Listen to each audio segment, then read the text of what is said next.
Hey guys, welcome to Source Point. आज हम लोग डिस्कस करने वाले हैं वीज़ा नाइस के करंट अफेयर्स जो कि हमारे नवंबर मंथ की है।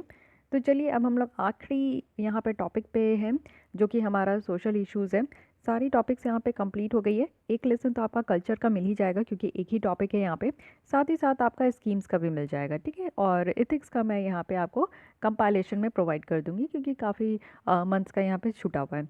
तो कोई नहीं, यहाँ पे फोकस कीजिए। GS1 में आपका सोशल इश्यूज़ जो कि सोसाइटी है उसमें आपको बहुत ज़्यादा हेल्पफुल होता है। तो ये मेंस का पेपर में ही आपको काम आता है, वैसे प्रीलिम्स में बहुत ही कम। अगर कोई स्कीम्स वगैरह है जो कि सोसाइटी पॉइंट ऑफ व्यू से बहुत ज़्यादा इंपॉर्टेंट है तो उस पर क्वेश्चंस ज़रूर बनते हैं क्योंकि यूपीएससी का आप जानते हो, आफ्टर ऑल आपको भी क्या करना है, एडमिनिस्ट्रेटर बनना है। जाकर आपको ये सारे स्कीम्स को इम्प्लीमेंट ही तो करनी है ग्राउंड लेवल पर। तो इसीलिए यहाँ पे जो भी सोसाइटी से रिलेटेड कोई स्कीम्स होते हैं ना, तो वो बड़े इंपॉर्टेंट हो जाते हैं यूपीएससी के पॉइंट ऑफ व्यू से। तो उसको ना छोड़िएगा कभी। आइए अब हम लोग देखते हैं एक बहुत ही इंटरेस्टिंग टॉपिक है पैटर्निटी लीव। अब तक हम लोग ने डिस्कस किया मैटरनिटी लीव, लेकिन अब पहली बार मैं आप लोगों के साथ डिस्कस करूंगी पैटर्निटी लीव। तो इसके बारे में देखेंगे कि क्या बातें रखी गई है। बहुत ही अच्छी बात है। मैनुअल स्कैवेंजिंग में एक बार फिर से यहाँ पे आर्टिकल आया, फिर से हम लोग इसके बारे में देखेंगे क्या प्रॉस एंड कॉन्स है, क्या चैलेंजेस है, क्यों नहीं आज तक बात कर रहे हैं हम लोग 75th ईयर्स हम लोग सेलिब्रेट कर रहे हैं इंडिपेंडेंस का, लेकिन आज तक मैनुअल स्कैवेंजिंग जैसी चीज़ें भी एग्जिस्ट करती है। तो क्यों है ऐसा देखेंगे। इतना ज़्यादा मैकेनाइजेशन हो रहा है, इंडस्ट्रियलाइजेशन हो रहा है, बट फिर भी मशीन अवेलेबल नहीं है इस गड्ढे और नालियों को साफ़ करने के लिए। इंसान ही ऐसे गड्ढे और नालियाँ साफ़ करेंगे। I don't know why. इसके बारे में देखेंगे, क्वेश्चंस भी आपका पूछा जाता है। तो चलिए देख लेंगे। माल न्यूट्रिशन इन इंडिया एक बहुत बड़ी प्रॉब्लम है गाइस, बहुत बड़ी प्रॉब्लम है। ये हम लोग आर्टिकल डिस्कस करेंगे, बट ये सोसाइटी के पॉइंट ऑफ व्यू से बहुत ही इंपॉर्टेंट आर्टिकल है। आप लोग भी अपने खान पीन पे बहुत ज़्यादा ध्यान दीजिए। अपने घर में अगर कोई भी बच्चे हैं, बच्चियां हैं, स्पेशली जो बच्चियां होती हैं, उनको माल न्यूट्रिशन का प्रॉब्लम आपको देखने को मिलता है।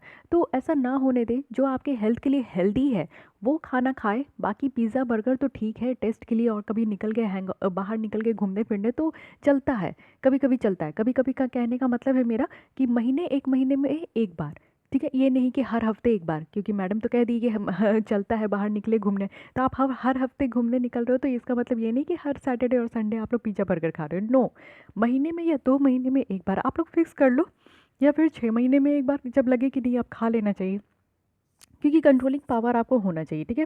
साथ ही साथ इतनी ही टॉपिक आज डिस्कस करते हैं, देखते हैं टाइम कितना बचता है। उसके बाद और भी इंटरेस्टिंग टॉपिक है। तो उसके साथ मुझे लगता है कि आप लोग ऐसे का पेपर देख चुके होंगे जो यूपीएससी का था। तो लिंक मैं यहाँ पे दे दूँगी, आप लोग देख लीजिएगा कि किस तरीके के क्वेश्चंस आए, क्या आपका अप्रोच होना चाहिए और आप लोग कौन से क्वेश्चंस को अटेम्प्ट करते हैं। तो आगे आने वाले दिनों में ये ऐसे आपका प्रैक्टिस चलेगा। हर सैटरडे को मैं एक ऐसे दूंगी जो कि यूपीएससी में जो पूछा गया है वो 8 ऐसे का मैं आपको प्रैक्टिस करा दूंगी, ठीक है। तो चलिए स्टार्ट करते हैं हम लोग अपनी आज की आर्टिकल। तो यहाँ पे GS2 से ये विजन आइज की जो PT 365 मेंस जो है ना, उसी से क्वेश्चंस मैं यहाँ पे पूछ रही हूँ, ठीक है। तो उसकी बहुत ही अच्छी क्वेश्चंस होती है, शानदार क्वेश्चन आपको देखने को मिलता है। तो अभी IR से कुछ आपको देखने को मिलेगा, GS2 के पेपर से ही है मेनली। तो मेनली ये IR का ही क्वेश्चन आपको देखने को मिलेगा। तो काफ़ी क्वेश्चन पूछे भी जाते, 3 से 4 क्वेश्चन देखने को मिलेगा। तो कल हम लोग फिर डिस्कस कर लेंगे, या आज रात में ही मैं आपसे जो है GS2 पेपर का ही डिस्कस कर लूँगी कैसा रहा। नहीं, कल डिस्कस करूँगी, ठीक है। तो कल डिस्कस करूँगी कि कैसा रहा GS2 का पेपर। तो सारे ही जितने भी मेंस के यहाँ पे क्वेश्चंस यहाँ पे एग्जाम हो रहे हैं, तो उसके क्वेश्चंस पेपर मैं आपके साथ इसी तरीके से डिस्कस करूँगी, जिससे कि आप लोग को पता होना चाहिए कि आप लोगों को क्या पढ़ना है, क्या नहीं पढ़ना है, किस तरीके से आंसर राइटिंग इंपॉर्टेंट है, क्या करना चाहिए, नहीं करना चाहिए। ये सारे एक गाइडेंस के रूप में भी आप लोग ले लीजिएगा।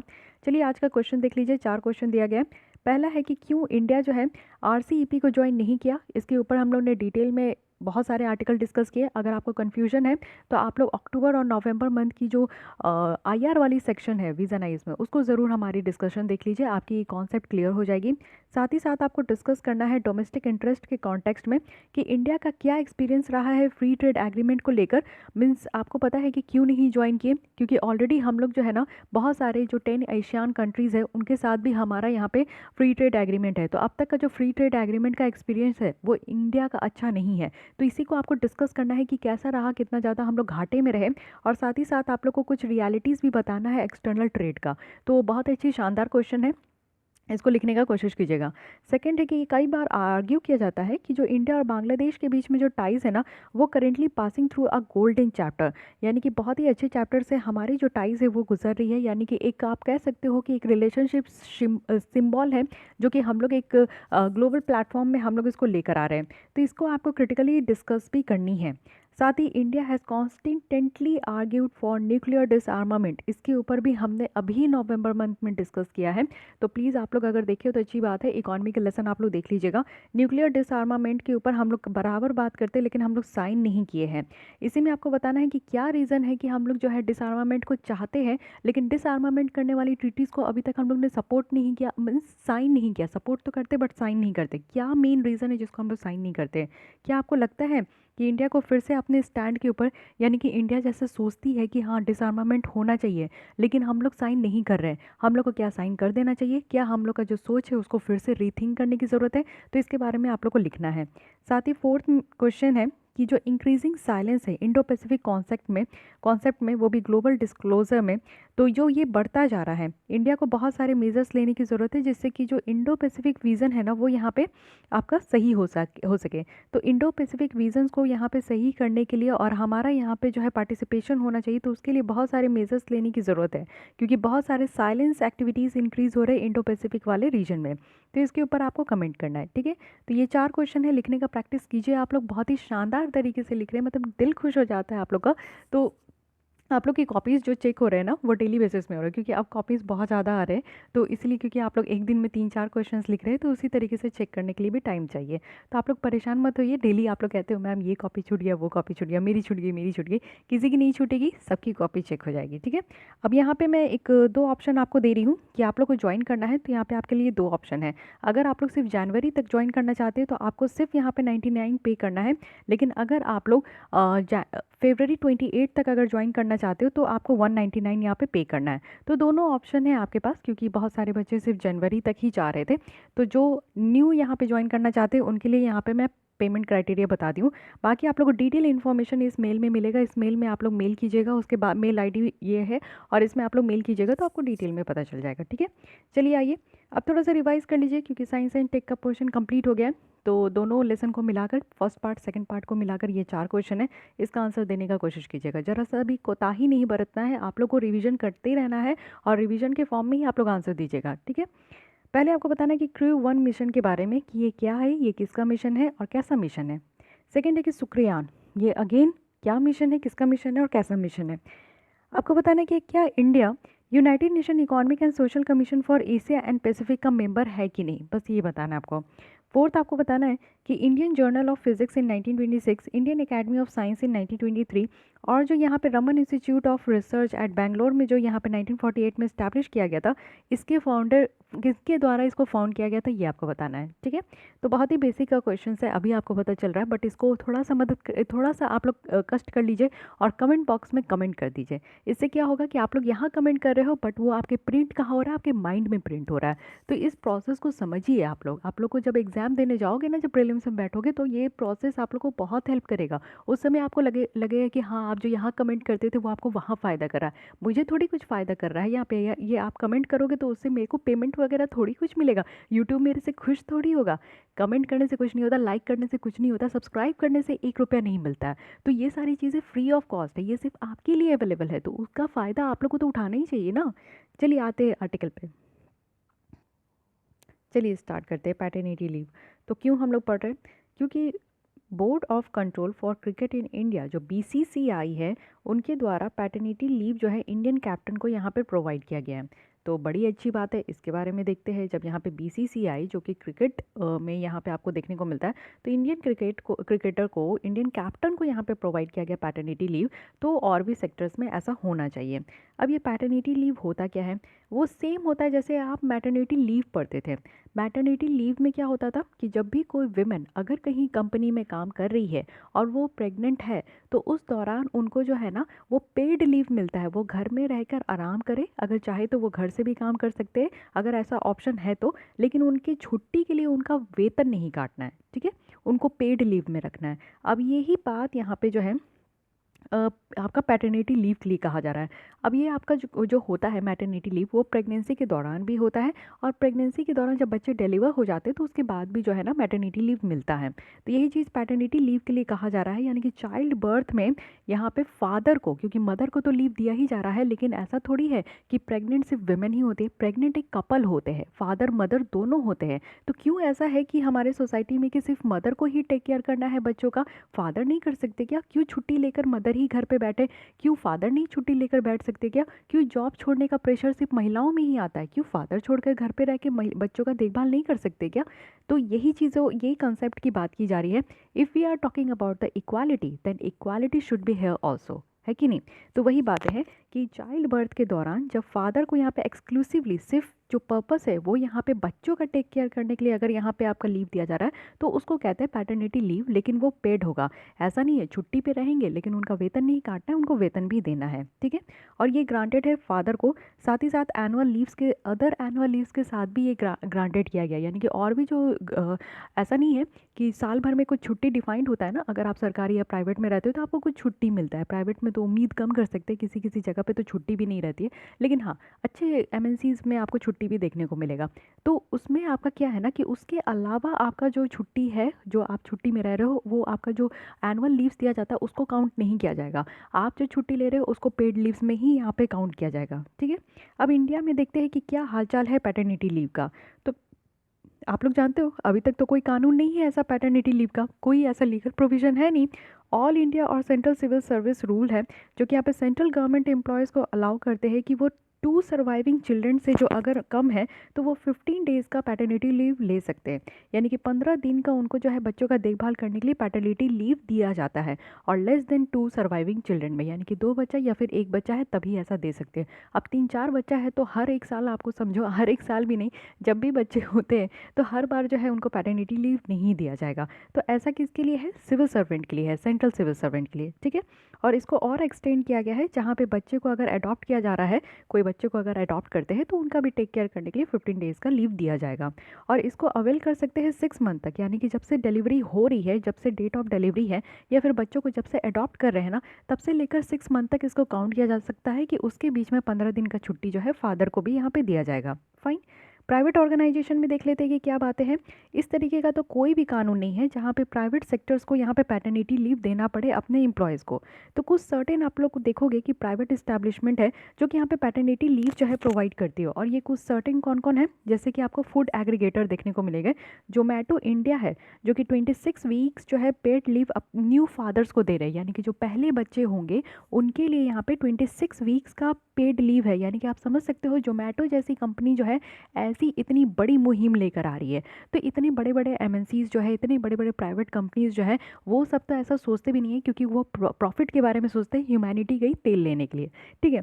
तो यही बात है यहाँ पे, आप लोग सोचो कि जोमेटो इंडिया का ऐसा बात है। इससे पहले जो हम लोग पढ़े थे अक्टूबर मंथ में, तो वहाँ पे हम लोग देखे थे कि पीरियड लीव था, है कि नहीं, मेंसुरेशन लीव था विमेन के लिए। तो ये भी कौन मुद्दा लेकर आया था? ये भी जोमेटो ही लेकर आया था, समझ सकते हो आप लोग। तो यही है, जोमेटो के द्वारा जो है ये दूसरा काम भी किया गया जो कि पैटर्निटी लीव दिया जा रहा है। यहीं पे एक आपका जो है केस है जो कि चंद्र मोहन जैन एन के बैगरोदिया पब्लिक स्कूल 2019 है जो कि दिल्ली हाई कोर्ट का है। उनके द्वारा ये कहा गया था कि सारे जो मेल एम्प्लॉयज़ हैं unaided recognized private schools were entitled to paternity leave।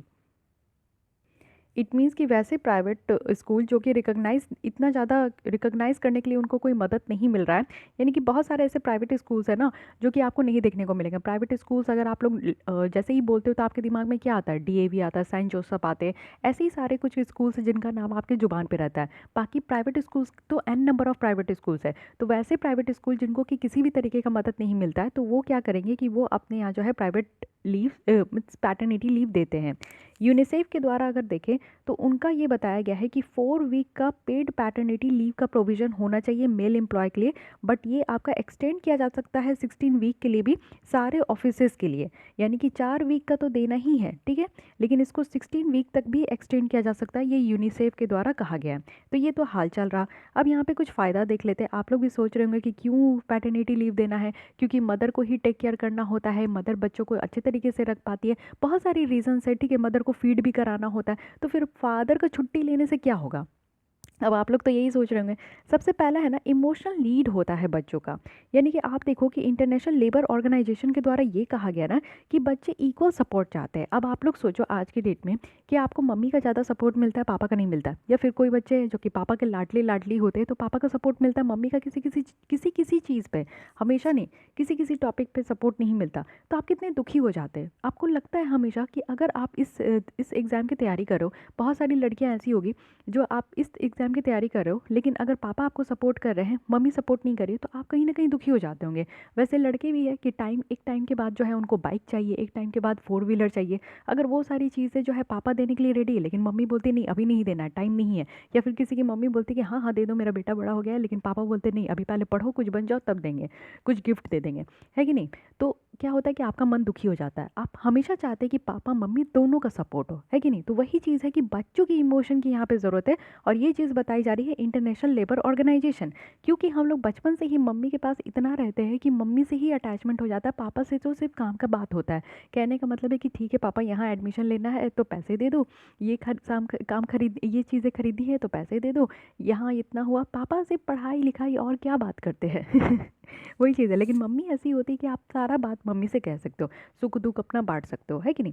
तो वो चीज़ है, लेकिन ऐसा नहीं होना चाहिए। सबसे पहला इमोशनल लीड ऑफ चाइल्ड, यानी कि बच्चों का हमेशा से रहता है, हम लोग हमेशा से चाहते हैं कि मम्मी पापा दोनों सपोर्ट करें हर एक मुद्दे पर। सेकंड है कि हेल्थ ऑफ मदर, यानी कि आप जानते हो कि बहुत ज़्यादा अटेंशन जो है टिपिकली ये हेल्थ और wellbeing of new baby born पे दिया जाता है। यानी कि जो नए नवजात शिशु होते हैं ना, वो बहुत ही नाजुक होते हैं, उनको उनकी हेल्थ को लेकर बहुत ही एक्स्ट्रा केयर लेना पड़ता है। तो जो पोस्टपार्टम डिप्रेशन होता है और जो एग्जाइटी सिम्टम्स होती है न्यू मदर में, कुछ कुछ देखिए आप, जो पहली बार कुछ लड़कियां होती है जो मदर बनती है, तो उनके अंदर एक अलग सा ही एंग्जाइटी होता है, एक अलग सा डर होता है कि पता नहीं बच्चे को क्या हो गया। अगर बच्चे रोने लगते तो समझ में नहीं आता, वो बोलते तो नहीं, वो तो रोने ही लगते, उनको दर्द हो रहा है या कुछ हो रहा है वो रोने लगते, तो इसमें डर सा हो जाता है कि बच्चे को हो क्या गया। तो ये एंग्जाइटी जो होता है ना न्यू मदर को, इसको जनरली इग्नोर कर दिया जाता है, ये कोई समझता नहीं है। ऐसा लगता है कि हम लोग जो है ना, मतलब मैं तो अभी गर्ल हूँ, मैं भी एक दिन मदर बनूंगी, तो मुझे भी तो पहली एक्सपीरियंस तो थोड़ी होती है ना, कि जिसमें मैं समझ नहीं पाऊँ कि क्या करना है नहीं करना है, सारी चीज़ें मैं अपने आप कैसे हैंडल करूँ। अब सेकंड और थर्ड बेबी होगा तो हैंडल करने में आसान होगा, क्योंकि वो सारी चीज़ें जान चुके हैं, है कि नहीं। लेकिन फर्स्ट टाइम क्या होता है कि कहीं ना कहीं पैनिक सिचुएशन होगा, कहीं ना कहीं मुझे लगेगा कि बेबी अगर रो रहा है तो क्यों रो रहा है, और मैं अगर घर पर अकेली हूँ तो और ज़्यादा टेंशन हो जाएगा। तो उस समय अगर मेरे हस्बैंड मेरे साथ रहेंगे तो मैं थोड़ा सुकून से रहूँगी, हम लोग दोनों मिलके बच्चों को थोड़े अच्छे तरीके से टेक केयर करेंगे। आप समझ पा रहे हो, मैं अपना एग्जांपल इसलिए ले रही हूँ क्योंकि आप उसको फील कर पाओ, आप लोग खुद के भी साथ भी फील कर सकते हो, ठीक है। थर्ड है कि न्यूक्लियराइजेशन ऑफ फैमिली। वही चीज़ मैं अभी बोली कि पहले क्या था कि आप लोग जब जन्म लिए होंगे तो या तो दादा दादी के पास पले होंगे, या तो मेजोरिटी लोग नाना नानी के पास ही पलते हैं, ठीक है। बचपन से ही आप लोग जो है ना, एक तो डिलीवरी भी होती है नाना नानी के यहाँ ही होती है majority, I don't know why, ऐसा क्यों है हमारे सोसाइटी में।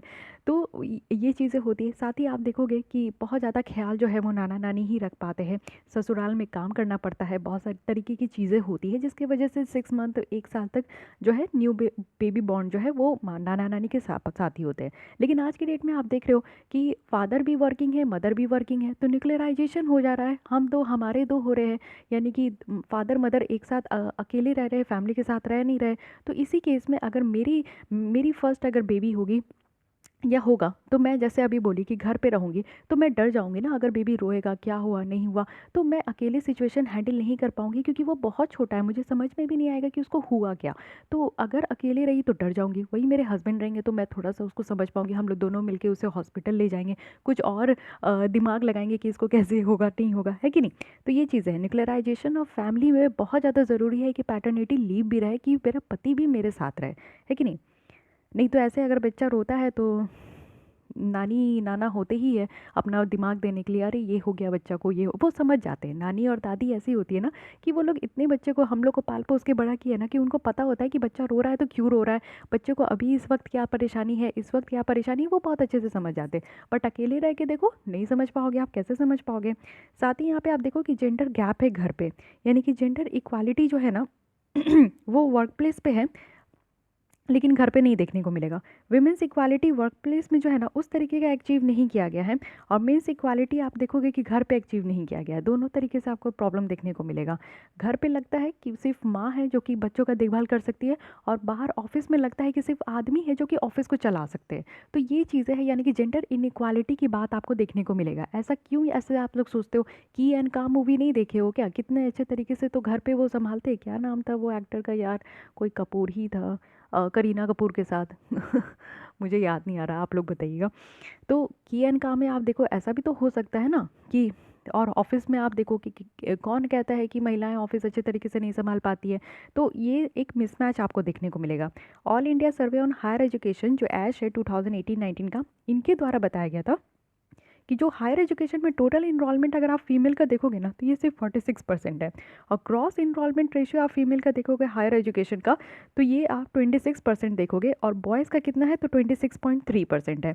यानी कि आप लोग यहाँ पे समझो, इसका मतलब ये हुआ कि टोटल इनरोलमेंट जो हायर एजुकेशन में है, जैसे कि आप लोग ग्रेजुएशन करने जा रहे हो, या ग्रेजुएशन के बाद आप लोग पीजी वगैरह कर रहे हो, बीटेक कर रहे हो, एमटेक कर रहे हो, या किसी भी एमए वगैरह किसी भी सब्जेक्ट से कर रहे हो, तो उस समय जो एट प्रॉपर एज में अगर आप लोग ने इनरोलमेंट ले ली, प्रॉपर एज में अगर आपने एडमिशन ले ली, तो उस तरीके की फ़ीमेल कितनी है जो कि सही एज में, यानी कि अपना एक अच्छे तरीके से पढ़ते हुए एक सही एज में अगर उन्होंने एडमिशन ले लिया, तो वो ऐसी 48% है।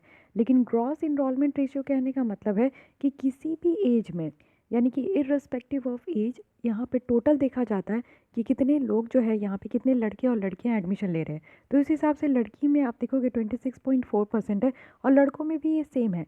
यानी कि आप लोग देखो कि एज के मैटर में, यानी कि आप लोग ऐसे भी कह सकते हो कि कुछ लड़के जो है बीटेक कर लेते हैं, फिर उसके बाद कुछ अर्न करते हैं, फिर उसके बाद जो है वो एमटेक करते हैं। तो ऐसे भी होता है, एमबीए भी कर लिए। तो लेकिन लड़कियां अगर बीटेक करके अगर छोड़ दी ना, तो फिर तो उनकी शादी हो जानी है और फिर तो ख़त्म कहानी है।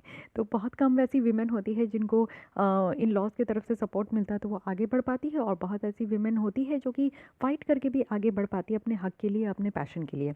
तो यहाँ पे आप लोग समझो कि ग्रॉस इनरोलमेंट, यानी कि बिना किसी एज में भी जो यहाँ पे एडमिशन लिया जा रहा है, वो दोनों में सेम है ऑलमोस्ट। जेंडर पैरिटी इंडेक्स की बात करूँ तो ये भी इंडेक्स यहाँ पे भी इंक्रीज़ हुआ है। 14-15 में आप देखोगे 0.92 था, लेकिन अब यहाँ पे 1 आ चुका है।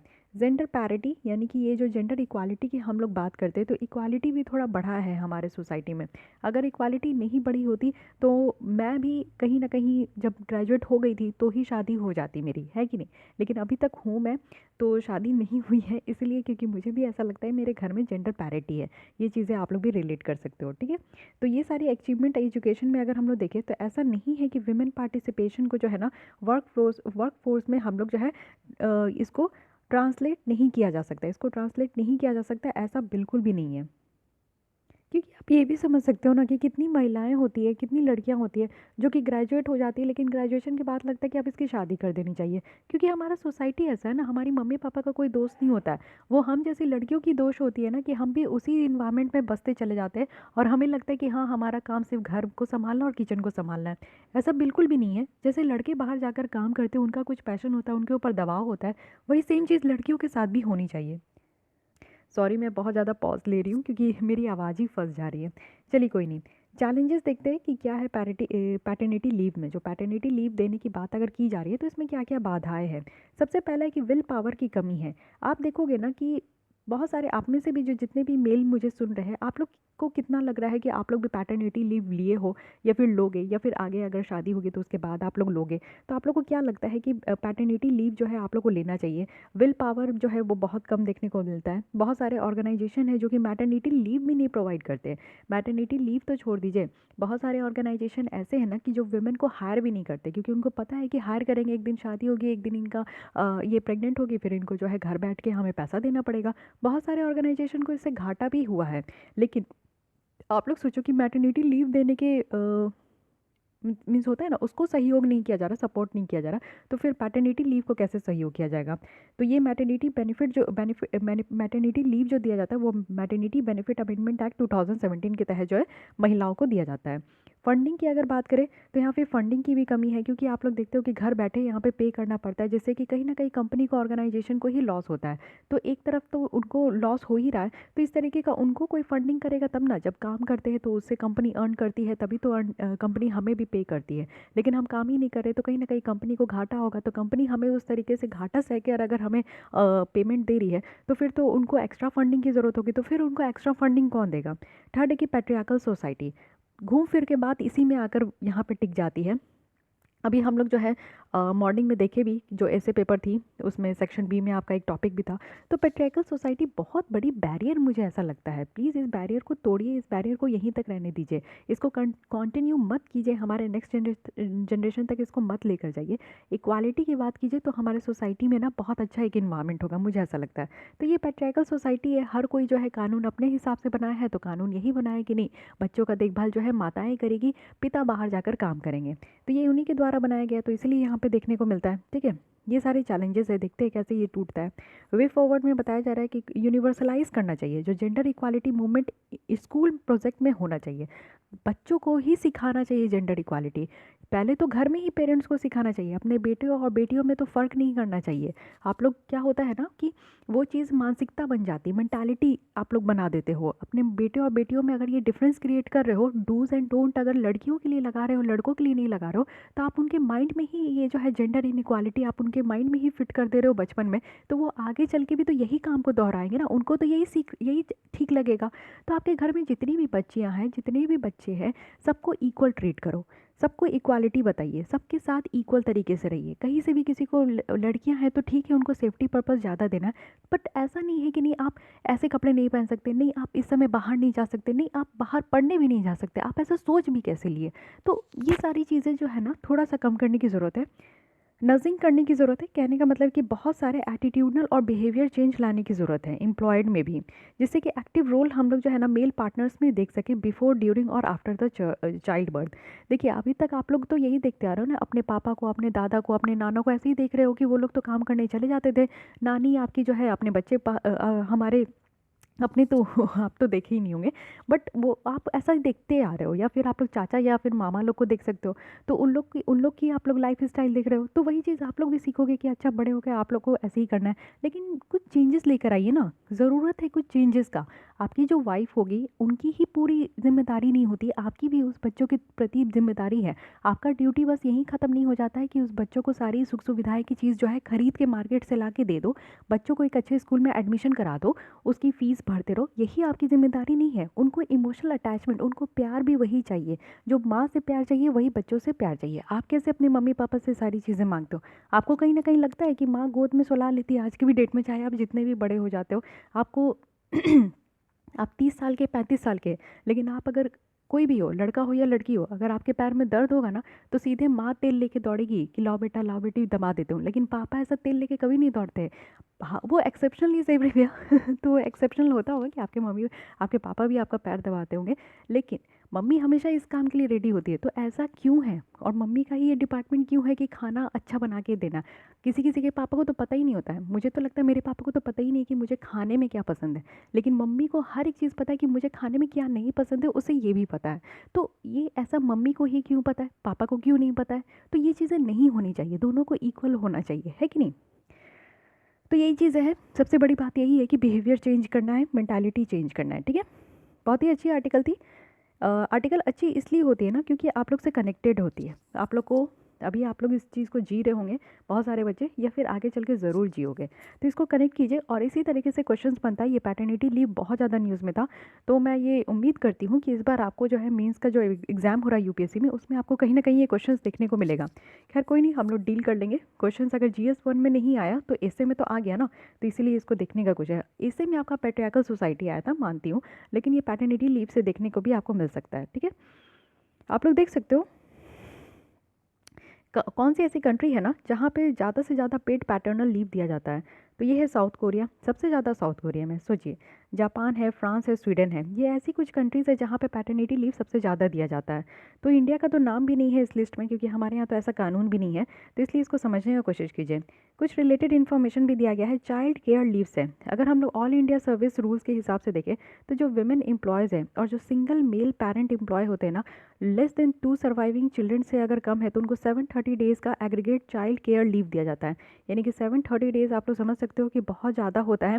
तो एक साल में तो आपको 365 दिन ही देखने को मिलता है, तो ये आप 2 साल से भी ज़्यादा समझ सकते हो।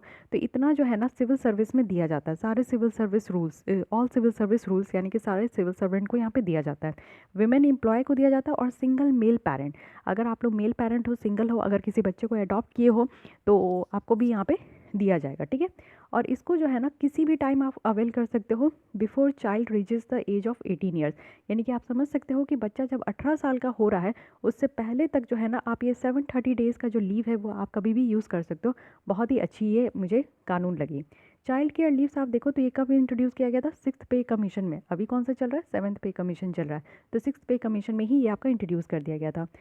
अब यहाँ पे मैटरनिटी लीव के बारे में कुछ हम लोग रिवाइज कर लेते हैं। तो ये जो लीव पॉलिसी है, सबसे पहला तो ये कानून है मैटरनिटी बेनिफिट अमेंडमेंट एक्ट 2017। इस कानून के द्वारा सारे इस्टेब्लिशमेंट जिसमें कि एम्प्लॉइंग कितने हैं, 10 या फिर 10 से ज़्यादा अगर है तो उनमें ये कानून जो है एप्लीकेबल होंगे। फर्स्ट सर्वाइविंग चाइल्ड के लिए 26 वीक ऑफ मैटरनिटी लीव दिया जाएगा, और अगर दो या दो से ज़्यादा है तो मैटरनिटी बेनिफिट 12 वीक्स का ही होगा, ठीक है। तो ये आपको ध्यान रखना है। फर्स्ट अगर बेबी है तो 26 वीक का, क्योंकि फर्स्ट में बहुत ज़्यादा केयर करने की ज़रूरत होती है, और उसके बाद सेकंड थर्ड है तो फिर तो समझदार हो ही जाते हैं, बच्चे को तो किसी भी तरह हैंडल कर लेते हैं, तो 12 वीक्स का। अडॉप्टिव और कमिश्निंग मदर्स हैं तो उनको 12 वीक का है। तो ये भी याद रखिएगा कि आप अडॉप्टिव है या फिर कमिश्निंग होता है ना, कि जैसे मान लीजिए कि आपके घर में, जैसे मान लीजिए कि एक परिवार है जिसमें कि 2 भाई हैं, तो दोनों भाई की शादी हो गई, बड़े भाई है, बड़े भाई की 2 बेटी है, ठीक है। तो अगर आप छोटे भाई हैं उनकी बीवी है और उनका बच्चा नहीं हुआ है, तो ये क्या करते हैं कि बड़े भाई की जो 2 बेटी है, एक बेटी को ये पालने के लिए ले लेते, क्योंकि बड़े ये लोग थोड़े, मान लीजिए कि होता है कोई रीज़न कि पैसे की अभाव होती है या फिर कुछ और होता है कि इनको बच्चा नहीं हो रहा है, तो ये कमिश्निंग हो जाती है, यानी कि ले लेती है बच्चे। तो इस तरीके का भी क्या होता है ना कि जब बच्चा पैदा होता है तभी से ले लेते हैं, तो यहाँ पे 12 वीक का उनको भी यहाँ पे मैटरनिटी लीव दिया जाएगा। साथ ही जो एलिजिबल होंगे मैटरनिटी बेनिफिट लेने के लिए, एक विमेन को काम करना ज़रूरी है, वर्किंग एम्प्लॉय होना चाहिए, और इस्टेब्लिशमेंट आप देखोगे तो ये एटलीस्ट 80 डेज़ का होगा, वो भी पास्ट 12 मंथ्स में। इट मीन्स ऐसा नहीं है कि आप कहीं पे भी जाके नौकरी करना स्टार्ट करें और 1 महीने के बाद आप प्रेग्नेंट हो गए तो 1 महीने के बाद आपको पेड लीव दिया जाएगा, ऐसा बिल्कुल भी नहीं है। पेड लीव के लिए आपको एटलीस्ट उस कंपनी में 1 साल पहले से ही काम करना होगा, और कम से कम 1 साल में आपको 80 दिन में तो काम करना ही होगा, तभी आपको पेड लीव दिया जाएगा। इस एक्ट को मैंडेटरी किया गया है वो सारे एम्प्लॉयर्स के लिए, क्योंकि विमेन को एजुकेट करना है, और मैटरनिटी बेनिफिट का जो अवेलेबल कराना है उन सबको जब ये अपॉइंटमेंट का टाइम है। यानी कि जब अपॉइंटमेंट का टाइम आता है, कंपनी में आप जाते हैं अपॉइंट होने के लिए, तो उसी समय से जो है ना ये अवेलेबल कराना चाहिए। इंश्योर करना चाहिए हर एक विमेन को कि आप इस कंपनी में काम कीजिएगा, एक दिन जो है आप अगर प्रेग्नेंट होइएगा तो आपको मैटरनिटी लीव दिया जाएगा, ठीक है। तो ये मैटरनिटी लीव्स के बारे में है, ध्यान रखिएगा। आइए दूसरे आर्टिकल पे चलते हैं, मैनुअल स्कैवेंजिंग। तो ये भी आप लोग देखिए कि क्यों हम लोग अभी स्टडी करें। तो ये है ministry of housing and urban affair, जिनके द्वारा यहाँ पे सफाई मित्र सुरक्षा चैलेंज को यहाँ पे लाया गया है 243 सिटीज़ में। और यहाँ पे क्यों, क्योंकि 2021 तक ये शपथ लिया गया है कि मैनुअल स्कैवेंजिंग खत्म करना है। बहुत ही अच्छी बात।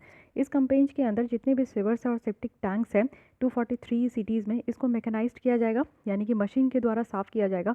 इस मैनुअल स्कैवेंजिंग कहने का मतलब है कि आप लोग भी देखते होंगे कि आप लोग के घर के अगल बगल जो है ना वो नालियाँ होते हैं, गड्ढे होते हैं। इवन वो गड्ढे नालियाँ जो कि आपके घर के कचड़े उसमें जाते हैं, आपके घर के जितने भी वॉशरूम के जो गंदे पानी होती है, आपके जो समझ रहे हो आप लोग, वॉशरूम में जितना भी काम आप लोग करते हो उसके जो गंदे पानियाँ होती है वो सब जाता है। तो वो आपका कौन साफ़ करता है, वो इंसान के द्वारा साफ़ किया जाता है। आप समझ सकते हो आपके घर में भी उस तरीके का चैम्बर होगा जिसमें कि लोग कूदते हैं और हाथों से उसको साफ़ करते हैं। तो आप समझ सकते हो कि उससे कितने तरीके की बीमारी हो सकती है। उतने डर्टी जगह पे वो जाते हैं, अपने शरीर को एक्सपोज करते हैं, और उस तरीके से वो लोग साफ़ करते हैं? क्या उनकी कोई डिग्निटी नहीं है? वो ऐसा क्यों करते हैं? और मेनली आप लोग देखोगे कि ये नीचे जाति के लोग करते हैं, और ऊपर से आप लोग बोलोगे उनको, हम लोग लोकल लैंग्वेज में क्या बोलते हैं कि वो डोम है। बहुत गंदी बात है ये। मैं सीरियसली आप लोग से ये शेयर कर रही हूँ कि ये बहुत गंदी बात है। मुझे बहुत गंदी लगती है कि इस तरीके से जो है ना, लोगों को इस नाम से बुलाया जाता है, ठीक है? और कहा भी जाता है कि वो इसी कास्ट से बिलोंग करते हैं। तो ये बहुत गलत बात है। तो चलिए, जो भी है, मैं अपनी भावनाओं को अपने पास तक रखती हूँ, तो वो बहुत ज़्यादा हो जाएगा। लेकिन हाँ, ये मैं आपको समझाने के लिए कह रही हूँ। तो उसको मैनुअल स्कैवेंजर्स कहते हैं। तो ऐसा क्यों है? आज की डेट में हम लोग सामान को बनाने के लिए छोटे छोटे चिप्स के पैकेट, 10 रुपए के बिस्किट के पैकेट जो है, कोई हाथ से तो बनाता नहीं है, उसको हम लोग मशीन से बनाते हैं। तो इतने बड़े काम को, जिससे कि कितने सारे लोगों की डेथ हो जाती है, कितने सारे लोगों को कई बीमारी, भयानक बीमारी हो जाते हैं, तो वैसी जगह पे जहाँ ह्यूमन के लाइफ से खेला जा रहा है, वहाँ पे मशीन का उपयोग क्यों नहीं किया जा रहा है? ये तो सोचने वाली बात है कि नहीं? 243 सिटीज़ में जो है ना, उसको मैकेनाइज़ किया गया है और हेल्पलाइन क्रिएट किया गया है। अगर कहीं पे भी इस तरीके का आप देखते हो कि गड्ढे नालियाँ, चाहे वो सड़कों का हो, चाहे किसी के घर की नालियाँ, गड्ढे चैम्बर को साफ़ कर रहे हैं और कोई इंसान उसमें घुस के साफ़ कर रहा है, तो आप कंप्लेन कर सकते हो। इस तरीके का हेल्पलाइन भी यहाँ पे क्रिएट किया गया। ये जो मिशन है, इसमें बस यही है कि बहुत सारे लोग जो अपनी लाइफ खो देते हैं, बहुत सारे लोग जो कि भयंकर बीमारी से जूझते हैं। सोचिए, एक तो वो गरीब होते हैं, ऊपर से उनको इस तरीके का भयंकर बीमारी हो जाता है, उनको सही तरीके का ट्रीटमेंट नहीं मिल पाता है, वो दवाइयाँ नहीं खरीद पाते इतने महंगे महंगे, जिनके कारण उनकी जान चली जाती है। हम लोग क्या करते हैं, घर पे बुलाते हैं, उनसे साफ़ करवाते हैं, उनको कुछ पैसा देते हैं और भेज देते हैं। उसके बाद उनका क्या लाइफ होता है, उनके घर का क्या लाइफ होता है, आप कभी सोचो? नहीं सोचो। तो प्लीज़ ऐसा काम मत कीजिए। मशीन अवेलेबल होता है हर एक कंट्री में, हर एक सिटी में अवेलेबल होता है। उस मशीन के द्वारा आप लोग जो है साफ़ करवाइए। ये मेजर्स जो है, ये आपका स्वच्छ भारत अभियान, क्लीन इंडिया इनिशिएटिव का ही पार्ट है। साथ ही आप कुछ बैकग्राउंड में चल कर देखते हैं मैनुअल स्कैवेंजिंग का। तो ये तो मीनिंग मैं आपको समझा दी। साथ ही यहाँ पे स्टेटस देखते हैं, तो डेटा जो भी यहाँ पे सफाई कर्मचारी आंदोलन के द्वारा यहाँ पे जो कलेक्ट किया गया है, उनके द्वारा ये बताया गया है ना कि यूपी में, उत्तर प्रदेश में सबसे ज़्यादा नंबर ऑफ ड्राई और सर्विस लैट्रिन जो साफ़ किया जाता है, वो यहाँ पे लोगों के द्वारा किया जाता है। तो आप समझ सकते हो इसको। साथ ही रिसेंट अगर गवर्नमेंट सर्वे देखें, जो कि यहाँ पे 170 डिस्ट्रिक्ट में किया गया है, तो 18 स्टेट में, तो इसमें बताया गया है कि 54,130 पीपल है जो कि इस काम में, इस जॉब में इंगेज है। यानी कि आप लोग समझ सकते हो कि 18 स्टेट का ही है, 10 स्टेट तो बाकी ही है, 18 स्टेट में ही 54,000 लोग इसमें इंगेज है। कितनी शर्मनाक बात है ये। साथ ही आप लोग देखोगे कि जो SKA सफाई कर्मचारी ये आंदोलन के द्वारा जो डेटा कलेक्ट किया गया है, उनमें ये बताया जा रहा है कि इंडिया में 1993 से 2019 तक यहाँ पे 1870 लोगों की जान चली गई है। जो ऐसे गड्ढे नालियों में कूद के जो काम करते हैं, वो घुस की जो सफाई करते हैं, उससे उनकी जान चली गई है। और सबसे ज़्यादा जो जान गया है वो तमिलनाडु में गया है, ठीक है? ये सारे फैक्ट्स है। यही सारी चीज़ों को आपको आंसर में डालना होता है। यही सारी चीज़ें मैं बोलती हूँ कि आप लोग अपने आंसर में फैक्ट्स, डेटा इंक्लूड कीजिए मैक्सिमम। बहुत अच्छा लगता है आंसर पढ़ती हूँ ना, जिसमें ज़्यादा फैक्ट्स और डेटा होता है ना, मुझे ऐसा एनालाइज़ होता है कि आप लोग बहुत ज़्यादा जानकार हो। तो यही चीज़ें बस आप लोग को, जब एक आपकी यूपीएससी की कॉपी जब कोई चेक करे, प्रोफेसर वगैरह कोई भी, तो उनको लगना चाहिए कि वाह, ये कैंडिडेट क्या है, क्या लिखा है आंसर, कितना अच्छा इसको नॉलेज है, कितना अच्छा ये जानकार है, कितना अवेयर्ड पर्सन है। ये चीज़ें आपकी कॉपी से झलकना चाहिए। अब देखते हैं रीज़न कि क्यों अब तक इंडिया में है। यही जानने के लिए मैं यहाँ पे बैठी हूँ। यही जानने के लिए आप लोग को यहाँ पे बताना बहुत ज़्यादा ज़रूरी है कि समझिए कि क्यों है अब तक यहाँ पे। क्योंकि आप सोचो कि अब तक जो है हमारे कंट्री में इनसैनिटरी लैट्रिन्स, अभी तक इसकी ज़रूर आपको देखोगे कि इसका यूज़ हो रहा है। 2.6 मिलियन इनसैनिटरी लैट्रिन है, यानी कि ड्राई टॉयलेट है, जिसको यहाँ पे हाथों से साफ़ करने का ज़रूरत होता है। हाँ, इस फिगर में देखिए, जो बातें मैं समझाना चाह रही हूँ, वो आप फिगर में देख के समझ सके। वॉशरूम में इस तरीके का होता होगा, ये आपका समझ गए। उसके बाद आप लोग देखिए, यहाँ पे क्या होता है कि जब आप लोग यहाँ पे यूरिन पास आउट होता है, तो ये यूरिन के लिए ना अलग से ये आपका पाइप होता है, जो कि यहाँ पे अलग से एक टब होता है, यानी कि बकेट आप कह सकते हो, जिसमें कि आपका यूरिन कलेक्ट होता है, ठीक है? सेकंड चीज़ कि जब यहाँ पे आप जो यहाँ पे आप लोग देख सकते हो, हाँ, ये रही, यहाँ पे जब आप लोग का यहाँ पे लैट्रिन आता है, तो वो डायरेक्ट यहाँ पे आपका कलेक्ट होता है। अब ये डायरेक्ट कलेक्ट होता है, तो इसको आप लोग समझ सकते हो कि हटाने के लिए जो है, यहाँ पे हाथों का इस्तेमाल किया जाता है। तो ये तो बहुत ही स्टैंडर्ड तरीके से दिखा दिया कि लोग बाहर खड़े और इस तरीके से हटा रहे हैं, बट ये एक्चुअली नहीं होता है। मैं आपको रियल पिक्चर दिखाना चाह रही थी, बट ऐसे पिक्चर थे कि आपका मन अभी एकदम से ख़राब हो जाता है, ठीक है? तो ये लोग इसी में जंप करते हैं और इसी को निकालते हैं। कई बार आप, मुझे तो ऐसा भी पिक्चर देखने को मिला आप लोग खुद भी मैनुअल स्कैवेंजिंग करके अगर आप लोग गूगल पे सर्च करोगे तो आपको दिख जाएगा रियली में। जो लोग नहीं देखे उनके लिए मैं बता रही हूँ कि वो लोग किस तरीके से जो है ना इतना जो आपको देखने को मिल रहा है ये सब हाथों से निकालते हैं। तो ये चीज़ें आज की भी डेट में हमारे कंट्री में एग्जिस्ट कर रही है। ठीक है, तो यहाँ पे आप लोग देखो कि क्या है, ये इनसैनिटरी लैट्रिन्स है। तो इसकी प्रेजेंस के कारण ही ऐसा हो रहा है हमारे यहाँ। ठीक है, सेकंड थिंग चीज़ है यहाँ पे कि इंफ्रास्ट्रक्चर और इंस्टीट्यूशनल मशीनरी की कमी, यानी कि जो अप्रोप्रिएट मशीन की ज़रूरत है जिसके थ्रू जो है ये बॉक्स जो था जिसमें कि लैट्रिन आपका पूरी तरीके से यहाँ पे जमा हो रहा था, कलेक्ट हो रहा था, तो वो अपने आप जो है एम्प्टी हो, अपने आप क्लीन हो जाए, मेंटेन भी हो जाए, अच्छे से ट्रीटमेंट भी हो, डिस्पोजल हो बेटर तरीके से। तो उस तरीके का मशीन की कमी देखने को मिलती है। इंजीनियरिंग डिफेक्ट भी कह सकते हैं सेप्टिक टैंक में। तो मशीन्स जो है ना अपने आप इसको एक पॉइंट ऑफ टाइम के बाद क्लीन नहीं करता है, इसलिए यहाँ पे मैनुअल क्लीनिंग की ज़रूरत होती है, हाथों से क्लीन करने की ज़रूरत है। तो भैया इंजीनियर्स लोग कर क्या रहे हैं, कुछ ऐसा तो लेकर आइए, हमारे कई सारे लोगों की जान बच जाएगी। तो ये एक रिक्वेस्ट है आप लोग से, कुछ सोचिए इसके बारे में, कुछ अच्छे सेप्टिक टैंक्स बनाइए जिससे कि लोगों को इस तरीके से उसमें कूदना ना पड़े और हाथों से साफ़ करने की ज़रूरत ना हो।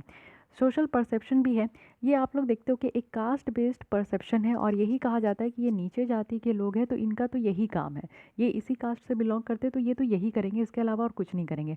बहुत गलत बात है।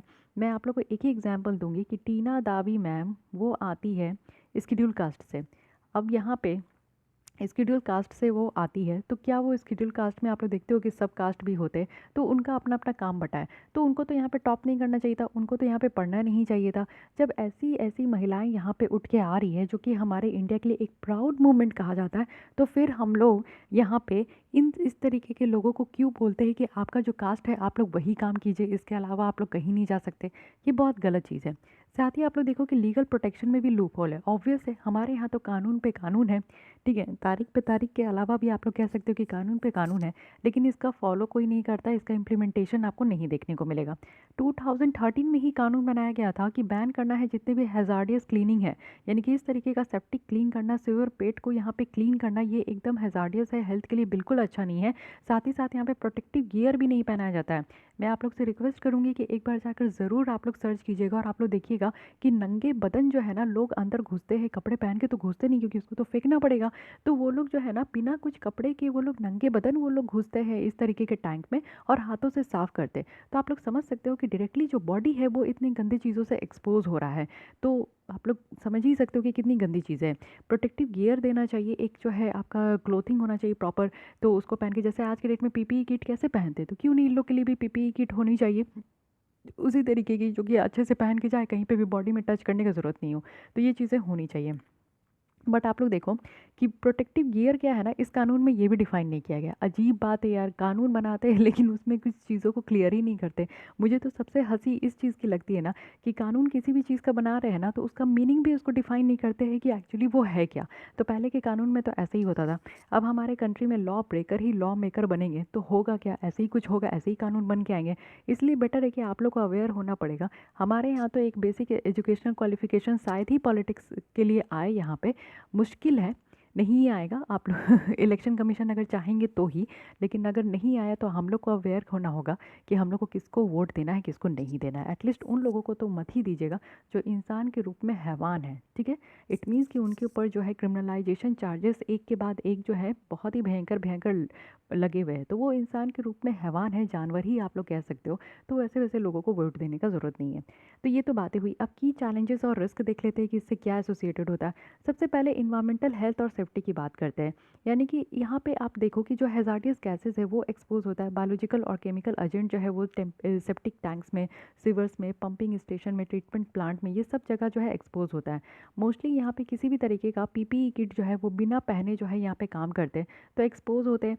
साथ ही साथ लीगल और इंस्टीट्यूशनल चैलेंज है। अब भैया हमारे यहाँ ऐसे कानून तो बन गए लेकिन यहाँ पे डिफाइन ही नहीं किया जा रहा कि प्रोटेक्टिव गियर क्या है। लोगों को समझ ही नहीं आएगा कि अच्छा इस कानून में जो है ये जो साफ़ कर रहे हैं सेप्टिक टैंक, उनको एक्चुअली किस तरीके का प्रोटेक्शन देना है भाई, वो तो समझेंगे ही नहीं।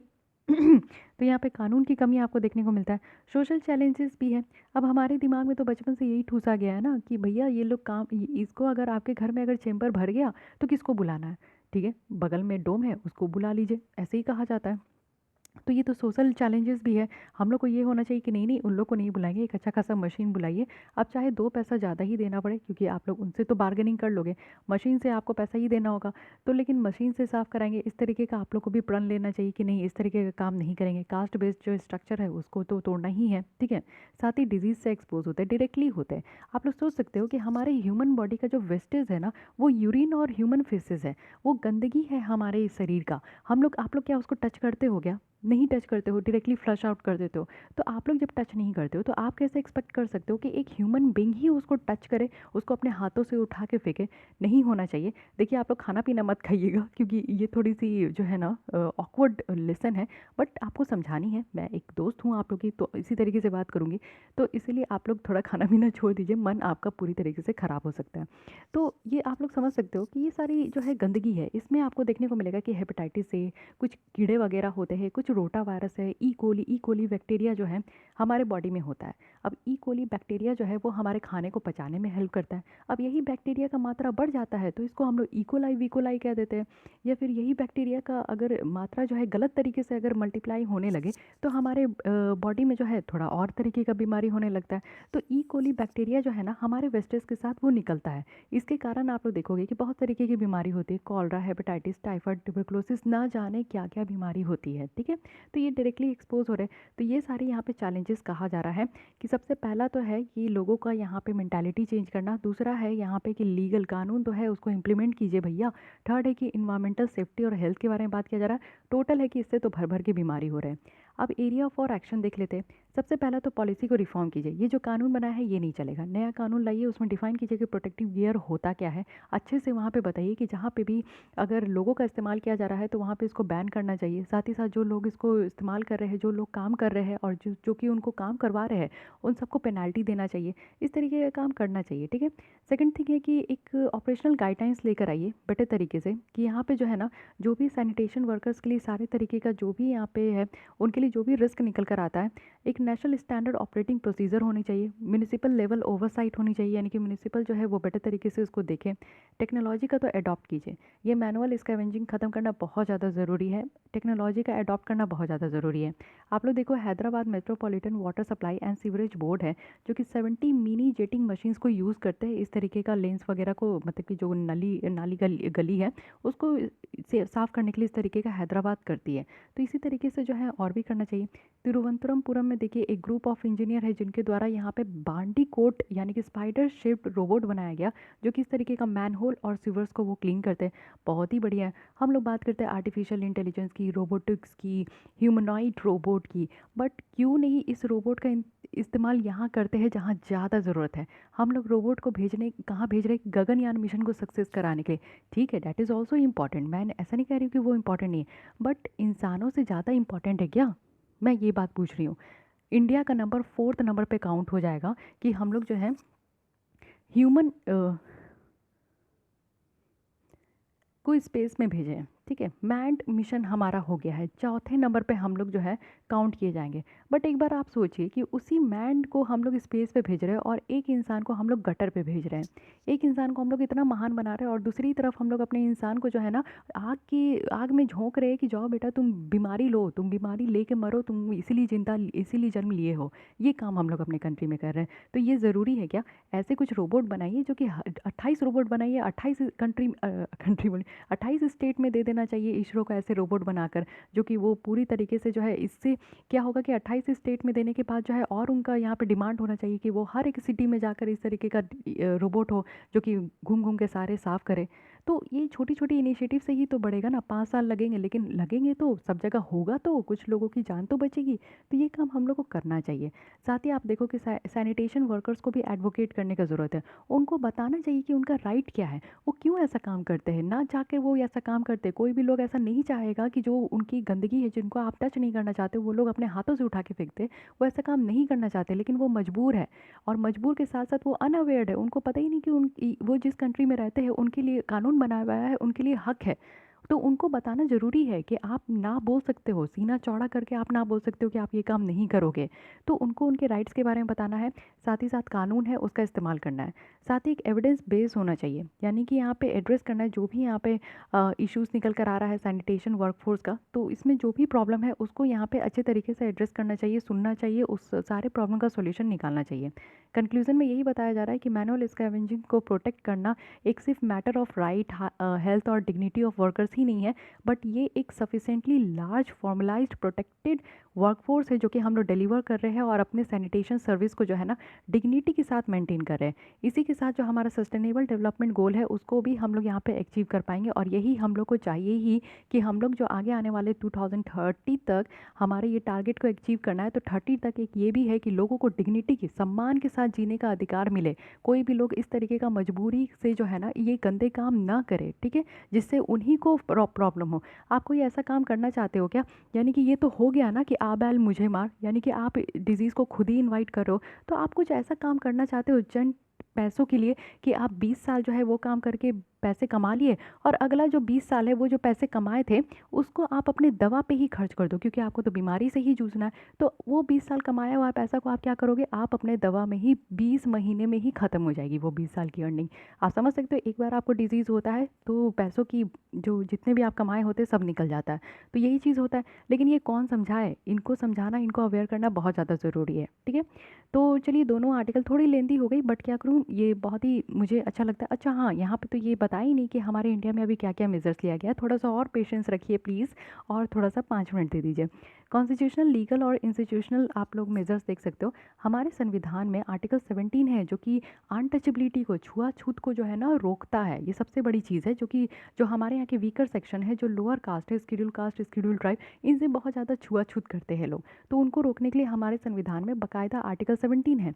इसके साथ साथ एक कानून भी है, Protection of Civil Rights Act 1955, जिसमें कि अगर किसी लोगों को अगर आप मैनुअल स्कैवेंजिंग करा रहे हो तो उसके लिए पेनल्टी भरना पड़ेगा। साथ ही साथ नेशनल कमीशन फॉर सफाई कर्मचारी एक्ट है जो कि कानून 1993 में लाया गया था। इसके थ्रू यहाँ पे जो है नेशनल कमीशन फॉर सफाई कर्मचारी बनाया गया है। स्टैट्यूटरी बॉडी है जो कि सफाई कर्मचारी के वेलफेयर के लिए काम करेगी। साथ ही साथ यहाँ पे एक एक्ट भी है जो कि 1993 का आपको देखने को मिलेगा, कि यहाँ पे जो है ड्राई लैट्रिन्स का कंस्ट्रक्शंस को रोकने के लिए यहाँ पे बनाया गया है। किस तरीके का नहीं होना चाहिए, क्योंकि ड्राई लैट्रिन्स में क्या होता है कि लोगों को हाथों से ही निकालना होता है, तो ये नहीं होना चाहिए। वाटर सॉल्यूबल होना चाहिए जिससे कि मशीनों के थ्रू जो है वो ट्रांसफ़र हो जाए। साथ ही साथ आप देखो कि 2013 में अगेन ये आपका आया है कि इस तरीके के काम का, मैनुअल स्कैवेंजिंग का जो एम्प्लॉयमेंट है उसको रोकना है। नेशनल सफाई कर्मचारी फाइनेंस एंड डेवलपमेंट कॉर्पोरेशन को भी 1997 में बनाया गया, जिसमें कि इम्प्लीमेंटेशन किस तरीके से ये प्रोग्राम का हो रहा है उसको मॉनिटर किया जाएगा। बेकार है, ये सब काम नहीं करते हैं, कुछ काम नहीं करते, ये सब फालतू का जो है ना हमारे यहाँ इस तरीके का कॉर्पोरेशन बन जाता है। कुछ देखते नहीं है कि कहाँ किस तरीके से काम हो रहा है, नहीं हो रहा है, पता नहीं कैसे क्या हमारे इस तरीके से देश का भला होगा। सैनिटेशन स्कीम भी आप देख सकते हो कितने सारे, स्वच्छ भारत अभियान ही आप लोग को याद होगा, यही याद रखिए भी, क्योंकि मुझे ऐसा लगता है कि यही एक स्कीम है जो कि काम कर रहा है, ठीक है। सुबह सुबह जो गाड़ी वाला आया है कचरा निकाल, ये बस इसी स्कीम का ही यहाँ पे देन है, और जो कि बहुत ही बेटर है, ठीक है। हम लोग यहाँ वहाँ कचरा फेंकने से बेटर है कि सुबह सुबह निकाल के दे दो, भैया आते ले जाते बढ़िया से। रिहैबिलेशन स्कीम है, यानी कि लोगों को जो भी स्कैवेंजर्स हैं उनको रिहैबिलेट करने के लिए जो है, यानी कि पुनर्जीवित करने के लिए उनको एजुकेट कीजिए, उनको कहीं और नौकरी दे दीजिए, उनको समझाइए, उनको अवेयर कीजिए, उनको कोई बीमारी है तो उसके लिए उनका ट्रीटमेंट कराइए। तो ये रिहैबिलेशन सेंटर होता है, तो वो भी यहाँ पे स्कीम लाया गया है। सिविल सोसाइटी और अदर इनिशिएटिव भी आप देख सकते हो। एक सफाई कर्मचारी आंदोलन है 1995 का जो कि बहुत ही फेमस है। ये विल्सन जो बिजवड़े थे उनके द्वारा ये आपका सुपरसीड किया गया है, जिसमें कि कम्प्लीटली ये चाहते थे कि कास्ट बेस्ड जो ऑक्यूपेशन है उसको ख़त्म किया जाए। यानी कि ऐसा नहीं है कि अगर ये कास्ट का है तो वो ये काम करेगा, यानी कि मोची है तो वो जूता ही सिएगा, और क्या क्या होते हैं यार, ये तो डोम है तो ये चैम्बर ही साफ़ करेगा, और क्या होता है, माली है तो फूल ही बेचेगा, और क्या होता है यार, पासी है तो ताड़ी ही बेचेंगे। ये कहाँ लिखा गया है यार, कहाँ है ऐसा? कास्ट बेस्ड ऑक्यूपेशन नहीं होना चाहिए, है कि नहीं? तो ये वाली बात है। साथ ही 2002 में आप देखिए कि राष्ट्रीय गरिमा अभियान लाया गया था, यानी कि गरिमा अभियान है, इसमें 30 कम्युनिटी बेस्ड ऑर्गेनाइजेशन है 13 स्टेट से। तो ये सारी चीज़ें आप याद रखिए, जिसमें कि मैनुअल स्कैवेंजर्स को ये जो है ना इसको ख़त्म करने के लिए यहाँ पे लाया गया था एक कैंपेन, कि ये सारे प्रैक्टिसेस को छोड़ देना चाहिए। तो यहाँ पे हम लोग काफ़ी चीज़ें समझे, यानी कि मैनुअल स्कैवेंजिंग से रिलेटेड आपके पास जो है बहुत सारे पॉइंट्स हो गए। अब आप लोग आराम से आंसर लिख सकते हो क्यों है, क्या है, बैकग्राउंड भी देख लिए, कुछ रिपोर्ट का डेटा भी देख लिए, साथ ही क्यों अभी तक यहाँ पे चल रहा है इंडिया में ये भी देख लिए, क्या क्या इंडिया में मेजर्स है ये भी देख लिए, कानून बाकायदा आपने सब देख लिया, क्या चैलेंजेस है, कैसे हटेगा ये, क्या बैरियर है ये भी हम लोग देख लिए, क्या क्या एक्शन लिया जा रहा है और क्या क्या लेना चाहिए ये भी हमने देख लिया और थोड़ा सा कंक्लूजन देख लिया, ठीक है। तो ये ध्यान रखिएगा। कल हम लोग स्टार्ट करेंगे माल न्यूट्रिशन के साथ और देखते हैं जितनी भी आर्टिकल बची हुई है उसको शॉर्ट में कवर करने का कोशिश करते हैं। तो चलिए आज के लिए बस इतनी। लेसन अच्छा लगा तो लाइक कीजिएगा और अगर नहीं देखे हो ऐसे का पेपर तो ज़रूर देख लीजिए, ये आई बटन पे आपका लगा हुआ है स्टार्टिंग में ही, तो ज़रूर उसको देख लीजिए, आप लोग को आइडिया मिलेगा। और ये आप लोग को क्वेश्चंस मैं देती रहूँगी, अपने जो मेंस आंसर राइटिंग प्रैक्टिस चलता है डेली, तो उसमें आप लोग लिखिएगा, फिर आप लोग को बताया जाएगा कि आप लोग का आंसर कैसे है वगैरह वगैरह। तो यहाँ पे अगर आप लोग को ज्वाइन होना है तो मेल कर दीजिएगा। साथ ही आप लोग को और भी कोई डाउट करी सजेशन है तो आप फ्री है कि कमेंट कीजिए एंड मेक श्योर कि आपने हमारे चैनल को सब्सक्राइब कर लिया है। Thank you.